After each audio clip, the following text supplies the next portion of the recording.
రాత్రిపూట మీరు ఇంట్లో ఉన్నారు, కరెంట్ ఉంది, చాలా బాగుంది, లైట్లు వెలుగుతున్నాయి, హఠాత్తుగా కరెంటు పోయింది. ఏం చేస్తారు?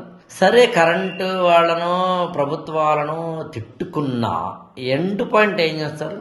దీపం ఎక్కడుందా అని చూస్తారు, మ్యాచ్ బాక్స్ ఎక్కడుందా అని చూస్తారు, కొవ్వొత్తి ఎక్కడుందా అని చూస్తారు, టార్చ్ లైట్ ఎక్కడుందా అని చూస్తారు. అంతేకాని చీకటిని తిట్టుకుంటూ కూర్చోరు. ఆ కరెంటు పోవడానికి కారణం ఎవరైనప్పటికీ వాళ్ళు తిట్టుకుంటూ కూర్చోరు. తెలియకుండా అప్పటికప్పుడు ఇన్స్టెంట్గా అసంకల్పిత ప్రతీకార చర్యగా తిట్టారేమో తప్ప తిట్టుకుంటూనే మ్యాచ్ బాక్స్ వెతికారు, తిట్టుకుంటూనే మీరు దీపం వెలిగించారు. దాని అర్థం ఏంటి?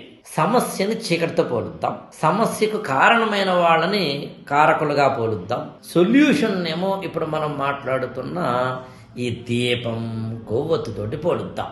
సమస్య వచ్చినప్పుడు నువ్వు సమస్య గురించి ఆలోచిస్తున్నావంటే అర్థం చీకటి గురించి ఆలోచిస్తున్నావని. సమస్య వచ్చినప్పుడు నువ్వు కనుక సమస్యకు కారణమైన వాడిని తిట్టుకుంటూ కూర్చున్నావంటే అర్థం ఆయన కరెంట్ ఆఫీస్లో బాగానే ఉంటాడు, హాయిగా రిలాక్స్డ్గా మన రీల్స్ చూసుకుంటూను, లేకపోతే కనుక భార్యతోటి ముచ్చట్లు పెట్టుకుంటూను, లేకపోతే కనుక ఈ దేశానికి ఏమైనా సేవ చేయాలని ఆలోచించుకుంటూనే నువ్వు మాత్రం చీకట్లో ఉండిపోలేదా?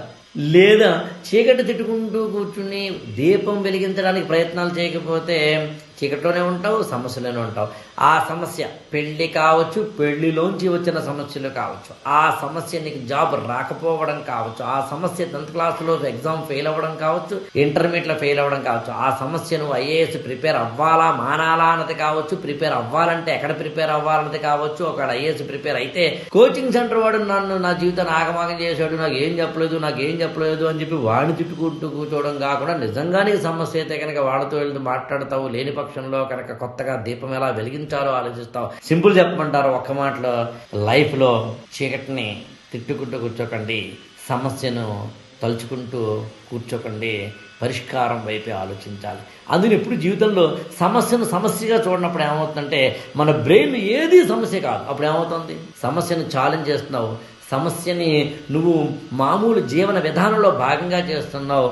అప్పుడు సొల్యూషన్స్ మాత్రమే నీ జీవితంలో ఉంటాయి. అప్పుడు వెలుగులు మాత్రమే ఉంటాయి.